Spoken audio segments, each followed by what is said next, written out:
तर आता पाहूयात मोठ्या टॉप 9 बातम्या। रोहित पवार यांची पवारांच्या राष्ट्रवादीच्या सरचिटणीसपदी निवड। प्रदेशाध्यक्ष श्रीकांत शिंदेंकडून रोहित पवारांची पक्षाच्या सरचिटणीसपदी वर्णी, फ्रंटल आणि सेलचे प्रभारी म्हणून नियुक्ती करण्यात आली। संजय राऊत मानहानी प्रकरणामध्ये नारायण राणेंना दिलासा नाहीच। राणेंनी दाखल केलेली याचिका MPLA कोर्टाने फेटाळली। 15 जानेवारी 2023 ला नारायण राणेंनी संजय राऊतांना मी खासदार केल्याचं वक्तव्य केलं होतं। या विरोधामध्ये राऊतांनी मानहानीचा खटला दाखल केला होता।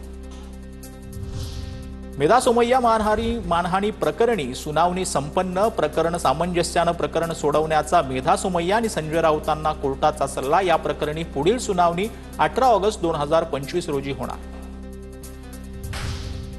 कोविड घोटाळा प्रकरणामध्ये सुजित पाटकरांना जामीन। 1 लाख रुपयांच्या जात मुसलक्यावर पाटकरांना जामीन मंजूर। पंतप्रधान धन धान्य कृषी योजनेसाठी 24,000 कोटींची तरतूद। योजनेद्वारे 100 कृषी जिल्हे विकसित करण्याचे लक्ष्य। कृषी जिल्ह्यांच्या सर्वांगीण विकासासाठी मंत्रिमंडळाची मंजुरी। ज्ञानेश्वरी मुंडेंच्या बीड SP कार्यालयासमोर आत्मदहनाचा प्रयत्न। महादेव मुंडेंच्या मारेकऱ्यांना अटक करण्याची मागणी। 18 महिन्यांपासून मारेकरी मोकाट प्रकरणाचा तपास स्थानिक गुन्हे शाखेकडे वर्ग।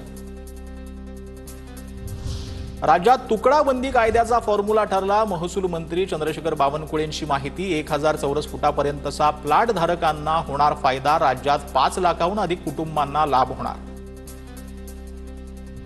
खुलताबादचं नाव रत्नपूर करा। भाजपचे आमदार संजय केनेकरांची मागणी। खुलताबादमध्ये सध्या औरंगजेबाची कबर। या संदर्भात केनेकरांचं मुख्यमंत्र्यांना पत्र।